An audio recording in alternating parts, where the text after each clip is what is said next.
Good morning student. Science में आज आपको चैप्टर नंबर 12 के डायग्राम बेस्ड क्वेश्चन आंसर करने हैं। देखिए first question, figure along side, ये आपको फिगर देखना है, ठीक है। क्या कह रहा है, shows a cell connected to a bulb. इसके अंदर एक सेल को बल्ब से जुड़ा हुआ दिखाया गया है थ्रू इंसुलेटिंग कॉपर वायर। और किस चीज़ से जुड़ा हुआ है, इंसुलेटिंग कॉपर वायर से जुड़ा हुआ है। State with the reason in which case the bulb will not glow. वो कारण बताओ जिसका रीज़न के अंदर बल्ब ग्लो नहीं करेगा। तो बल्ब कब नहीं ग्लो करेगा, हमें पता है जब पाथ के अंदर ब्रेक हो, है ना। सर्किट का जो ये पाथ है ये कंप्लीट ना हो, इसके अंदर कहीं ना कहीं ब्रेक हो, उस कंडीशन में बल्ब ग्लो नहीं कर पाएगा। तो इसका आंसर लिखेंगे, if we break in the path of circuit. यहाँ पर अगर सर्किट का ये जो पाथ है इसके अंदर कहीं ब्रेक हो जाए, then circuit changes into an open circuit. तो ये सर्किट कैसा हो जाएगा, ओपन सर्किट हो जाएगा। And bulb will not glow, और बल्ब नहीं जल पाएगा। सेकंड क्वेश्चन देखिए, figure alongside shows a cell connected to a bulb. यहाँ पे हमारे को जो फिगर दिखाया गया है इसके अंदर सेल को बल्ब से जोड़ा गया है इंसुलेटिंग कॉपर वायर की हेल्प से, ठीक है। अब ये बोल रहा है कि एक रीज़न ऐसा बताओ जिसके अंदर बल्ब ग्लो करे।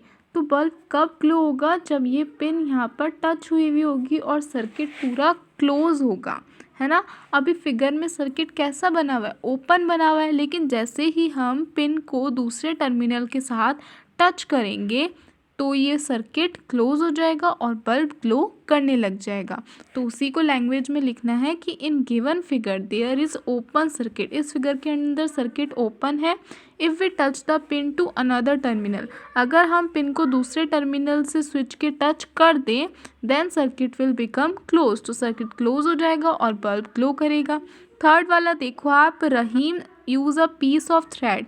रहीम ने यहाँ पर थ्रेड यूज़ कर लिया, ठीक है, ए और बी को जोड़ने के लिए। तो कह रहा है कि व्हाट विल हैपन, क्या होगा।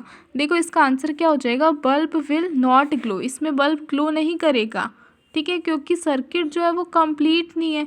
इलेक्ट्रिसिटी कब फ्लो करती है, जब सर्किट कंप्लीट होता है और जो थ्रेड है वो एक इंसुलेटिंग मटेरियल है, इस थ्रेड से इलेक्ट्रिसिटी पास ही नहीं हो सकती, तो इसके अंदर इलेक्ट्रिसिटी फ्लो नहीं करेगी और सर्किट कंप्लीट नहीं होगा, ठीक है। फिर फोर्थ क्वेश्चन देखो, आपको एक सर्किट टेस्टर दे रखा है और आपको ये बताना है इन चीज़ों को टेस्ट कर कि किसके साथ कनेक्ट करने पर बल्ब ग्लो करेगा, ठीक है। तो हम लिखेंगे एक साइड में ग्लो करने वाली कंडीशन और एक साइड में नॉट ग्लो करने वाली।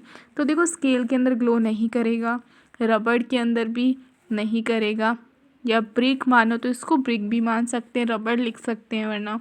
फिर ग्लास के अंदर नहीं करेगा। की के अंदर सर्किट कंप्लीट हो जाएगा क्योंकि की एक मेटल से मिलके बनी होती है। कैंडल में सर्किट नहीं होगा कंप्लीट, तो इसमें भी बल्ब नहीं ग्लो करेगा। और नेल में सर्किट कंप्लीट होगा तो बल्ब ग्लो करेगा, ठीक है। ये एक्टिविटी आप अपनी बुक में ही फिल करके लर्न करेंगे। Thank you.